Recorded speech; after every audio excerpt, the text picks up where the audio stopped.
નમસ્તે, હું રમેશ તન્ના નવી સવાર યુટ્યુબ ચેનલ પર આજે એક પુસ્તકનો પરિચય આપવાનો છું.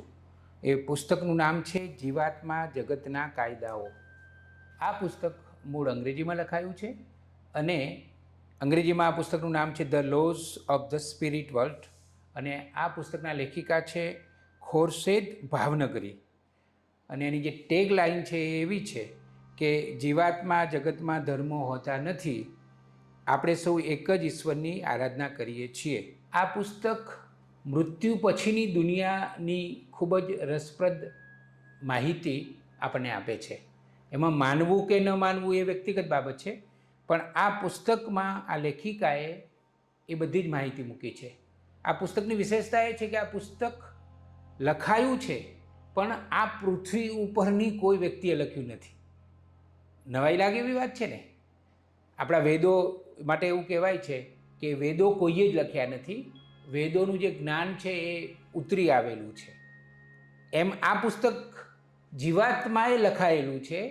એક પુત્રના આત્માએ પોતાની માતા પાસે આ પુસ્તક લખાવડાવ્યું છે. તો કોઈને પ્રશ્ન થશે કે કેવી રીતે લખાવડાવ્યું છે? તો આ માતા છે એ કોરા કાગળ ઉપર પેન લઈને બેસે અને પ્રશ્નો પૂછે અને જે આત્મા છે, એમના દીકરાનો આત્મા છે, એ પ્રશ્નોના જવાબો આપે. એવી રીતે આ પુસ્તક આખું લખાયું છે. બોલો, ઘણા લોકોને એવું હોય છે ને કે મૃત્યુ પછી શું થાય છે, મૃત્યુ પછીની દુનિયા કેવી છે, તો એ આ પુસ્તકમાં આપવામાં આવ્યું છે. આ પુસ્તક કેવા સંજોગોમાં લખાયું એની બહુ વાત રસપ્રદ છે. એ તમને હું કહું કે 22મી ફેબ્રુઆરી 1980ના રોજ ખોરશેદ ભાવનગરી અને તેમના પતિ રૂમી ભાવનગરીએ એક માર્ગ અકસ્માતમાં પોતાના બંને યુવાન પુત્રો, એકનું નામ હતું વિસ્પી અને બીજાનું નામ હતું રાતુ, એ ગુમાવ્યા. હવે સ્વાભાવિક છે કે માને તો બહુ મોટો આઘાત લાગે. એમના માને ખૂબ જ મોટો આઘાત લાગ્યો અને એ બહુ જ વધારે પડતા શોકમાં રહેવા માંડ્યા. તો એમના એક દીકરાના આત્માએ કોઈકનો સંપર્ક કરીને કહેવડાવ્યું કે હું અહીંયા જ્યાં છું ત્યાં એકદમ આનંદમાં છું. તો એ સંદેશો એમની મા સુધી પહોંચાડવામાં આવ્યો. તો એમની મા કહે કે મારે મારા દીકરાના આત્મા જોડે વાત કરવી છે. એ પહોંચી ગયા ત્યાં અને પછી વાત કરી. પછી તો એ બહુ કનેક્શન લાંબુ ચાલ્યું અને પછી આપણને આ પુસ્તક મળ્યું. આ પુસ્તકમાં લેખિકા એવું કહે છે કે આત્મા મૃત્યુ પછી પણ અસ્તિત્વ ધરાવે છે. એટલે ભગવદ્ ગીતામાં અને બીજા જે શાસ્ત્રોમાં કહ્યું છે કે આત્મા અવિનાશી છે, અમર છે અને એ અવિરત એની યાત્રા ચાલુ રહે છે. આ જે આપણને શરીર મળ્યું હોય છે એ શરીરમાં એ આત્મા રહે અને પછી આ શરીરની મદદથી આપણે જે કર્મો કરીએ એ કર્મોને લઈને કર્મોની સાથે આત્મા આગળ મુસાફરી કરે. બીજી વાત એ છે કે મૃત્યુ એ અંત નથી, પરંતુ એક નવા જીવનમાં પ્રવેશ છે. આ પુસ્તકમાં આપણને એવું પણ જાણવા મળે છે કે જીવાત્મા જગતમાં કોઈ ધર્મ, જાતિ, સંપ્રદાયના ભેદ નથી. અહીંયા આપણે હિન્દુ છીએ, મુસ્લિમ છીએ, ખ્રિસ્તી છીએ, અહીંયા આપણે પટેલ છીએ, લોહાણા છીએ, પ્રજાપતિ છીએ, બ્રાહ્મણ છીએ, બધું અહીંયા હોય છે. પણ જીવાત્મા જગતમાં તો બધું જ સરખું છે. બધા આત્મા છે.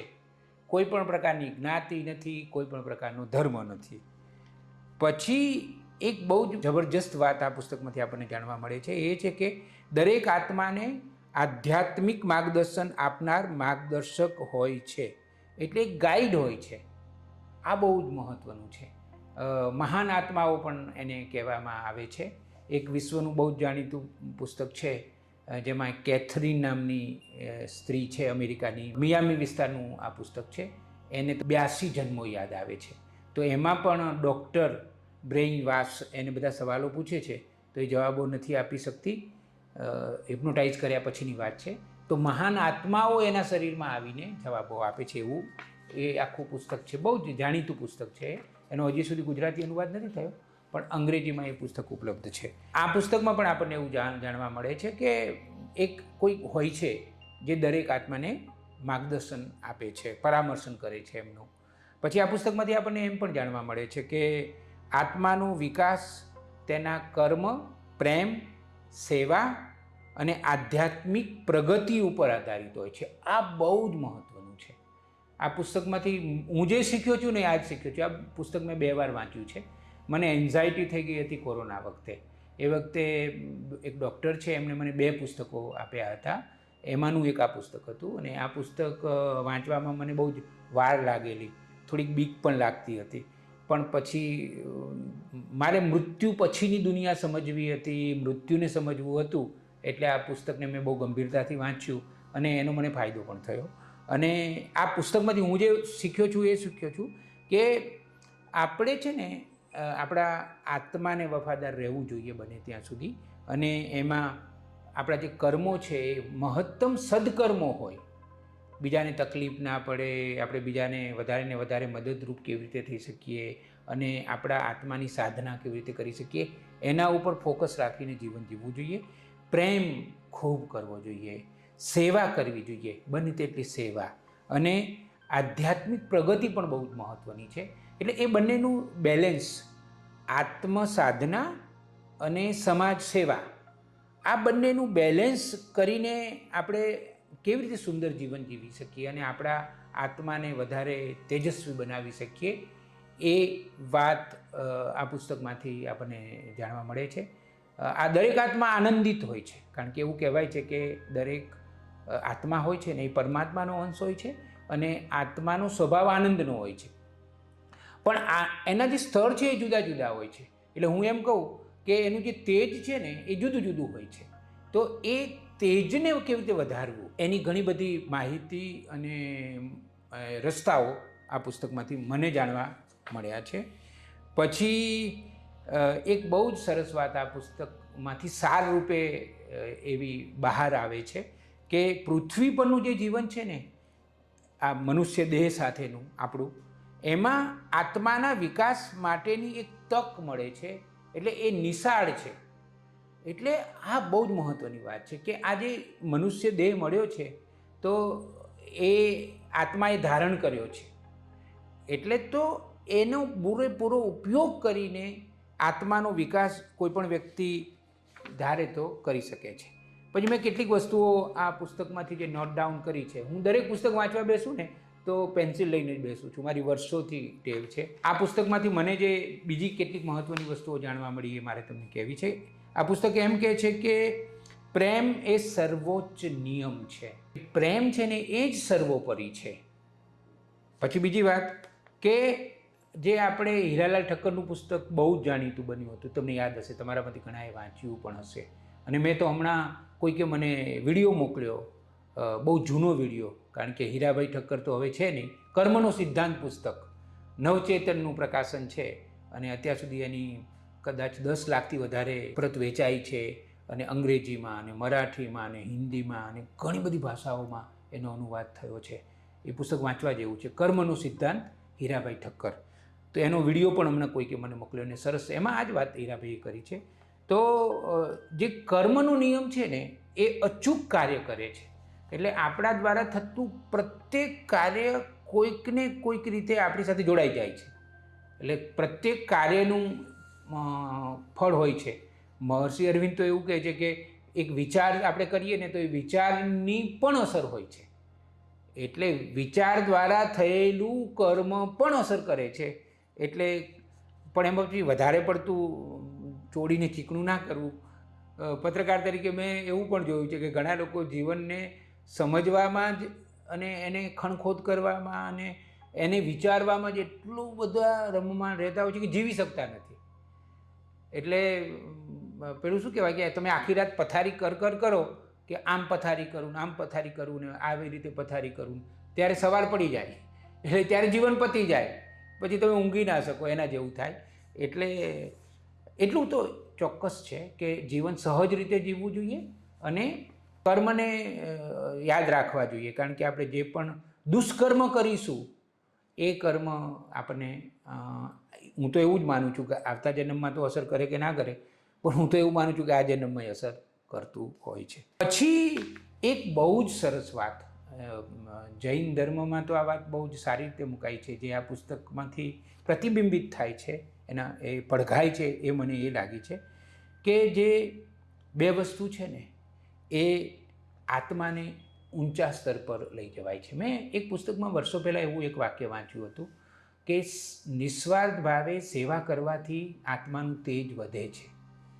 આ એક વાક્ય મેં વર્ષો પહેલાં વાંચેલું કે તમે નિસ્વાર્થ ભાવે સેવા કરો ને તો તમારું આત્માનું તેજ વધે છે. બીજું એક વાક્ય પણ મેં વાંચ્યું હતું, એ પણ હું તમને કહી દઉં, કોરોના વખતે એક લેખમાં, કે તમે નિસ્વાર્થ ભાવે કોઈની સેવા કરો ને અને નિર્મળ રહો ને તો તમારી રોગ પ્રતિકારક શક્તિ પણ વધે છે. આ તો મેડિકલ સાયન્સે પણ સાબિત કર્યું છે. એટલે આ બે વસ્તુઓ મારે તમને કહેવાની હતી. પણ આ પુસ્તકમાંથી હું જે બીજી બે વસ્તુઓ મને જે લાગી છે એ મારે તમારી સાથે વહેંચવી છે, એ છે કે સેવા અને ક્ષમા, એટલે માફ કરવા કોઈને અને સેવા કરવી, આ બંને વસ્તુ આત્માને ઉપર તરફ લઈ જાય છે. આ પુસ્તક હું તમને વાંચવાની ભલામણ માત્ર એટલા માટે કરું કે હું પોતે એવું માનું છું કે મૃત્યુના ડરને કારણે આપણે બધા સાચું જીવન જીવી નથી શકતા. એક પ્રત્યક્ષ અને પરોક્ષ રીતે આપણા બધામાં મૃત્યુનો ડર સતત રહ્યા કરે છે, કારણ કે આપણને ખબર નથી કે મૃત્યુ થશે પછી આપણું શું થવાનું છે. રહસ્ય છે, એટલે રહસ્ય હોય ત્યાં વધારે દુઃખ હોય, ચિંતા હોય. મૃત્યુ વિશે મેં એક બહુ જ લાંબુ પ્રવચન આપ્યું હતું સિનિયર સિટીઝનો સામે, ત્યારે આના વિશે મેં થોડી વધારે ચર્ચા કરી હતી. અને એનો વિડીયો તમારે જો જોવો હોય તો લગભગ 1.5-2 કલાકનું મારું એ મૃત્યુ પછીની દુનિયાનું પ્રવચન છે. એ નવી સવારમાં તમે જશો ને તો તમને ચોક્કસ એમાં મેં અલગ અલગ રીતે આખી મૃત્યુ પછીની દુનિયાની વાતને રજૂ કરી છે. મેં એક પુસ્તક પણ લખ્યું છે, હજી સુધી પ્રકાશિત નથી કર્યું, પણ બહુ ઝડપથી મારી પ્રકાશિત કરવાની ઈચ્છા છે. હવે આ બધા પાછળનું પ્રયોજન એ છે કે મૃત્યુનો ડર ઓછો થવો જોઈએ. જો મૃત્યુનો ડર ઓછો થાય ને તો જીવન સારી રીતે જીવી શકાય. અને એ ડર છે ને એ અંદર ક્યાંક ને ક્યાંક આમ આપણા સુષુપ્ત મનમાં અને આપણા હૃદયમાં અને આપણા મનના બધા જ પ્રદેશોમાં ક્યાંક ને ક્યાંક મૃત્યુનો ડર હોય છે. તો એ મૃત્યુના ડરને દૂર કરવો જરૂરી છે એક ઉત્તમ જીવન જીવવા માટે. તો હું એમ પણ કહીશ કે આ પુસ્તક વાંચ્યા પછી મૃત્યુનો ડર ઓછો થાય છે, કારણ કે ખબર પડી જાય છે કે મૃત્યુ પછીની દુનિયા કેવી છે. આ પુસ્તકમાં તો એટલી બધી સરસ સરસ વાતો છે. દાખલા તરીકે જે મમ્મી છે એ એના દીકરાના આત્માને પૂછે છે કે નાનું બાળક કેમ તરત મૃત્યુ પામે છે, એનું કારણ શું? આ પૃથ્વી પર આવીને 6 મહિને કે 8 મહિને કે 10 મહિને કેમ બાળક મૃત્યુ પામે છે? પછી એની મા એમ પણ પૂછે છે દીકરાના આત્માને કે એક સાથે ઘણા બધા લોકો કેમ મૃત્યુ પામે છે? એવા તો કેટલાય સરસ સરસ પ્રશ્નો માતા કરે છે અને દીકરાનો આત્મા જવાબ આપે છે. બીજી એક વાત મને લાગી છે આ પુસ્તકના સંદર્ભમાં, એ મારે તમને કહેવી જોઈએ. એ છે કે આ પુસ્તક આપણને એવું સમજાવે છે કે ઈશ્વર એક જ છે અને તમામ આત્માઓ તેમના સંતાન છે. આ વાત તો સાચી છે. એક પરમ ચેતના છે, તમે એને પરમાત્મા કહો કે તમે એને કોઈ ભગવાનનું નામ આપો કે તમે એને ખુદા કહો કે તમે એને ઈસુ ખ્રિસ્ત કહો, જે કહેવું હોય તે કહો, પણ આ પુસ્તકના આધારે આપણને એવું જાણવા મળે છે કે કોઈક એ પરમ ચેતના છે, પરમેશ્વર છે, પરમાત્મા છે, એ એક જ છે.